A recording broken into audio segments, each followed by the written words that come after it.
প্রচণ্ড মন খারাপের দিনগুলোতে মানুষ যখন কাউকে কাছে পায় না, তখন মানুষ বলতে শিখে যায়, আমি একা থাকতেই ভালোবাসি।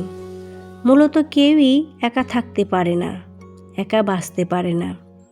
কিন্তু নিজের পাশে হাজার হাজার মানুষগুলোর মধ্যে যখন টের পেয়ে যায় একটি মানুষও তার নিজের না, তখন মানুষ অনেকটা ম্যাচিউর হয়ে যায়।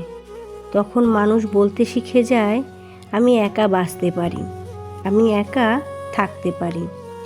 মূলত অনেক মানুষ পাশে থেকেও যখন ক্ষতির সম্মুখীন হয়, তখন মানুষ নিজেকে সবার কাছ থেকে গুটিয়ে নেয়। এই যে বোধশক্তি, এই যে জিনিসটি বুঝতে পারে আমি সম্পূর্ণ একা, এই জিনিসটি মানুষকে হঠাৎ করে বড় করে তোলে, যাকে আমরা ম্যাচুরিটি বলি। আর এই ম্যাচুরিটি আসার জন্য কত কিছু স্যাক্রিফাইস করতে হয়, পৃথিবীর কঠিন রূপ দেখতে হয়। হয়তো পৃথিবীর সেই কঠিন রূপ অবলোকন করতে কত মানুষ আজ পর্যন্ত একা হয়ে গেল।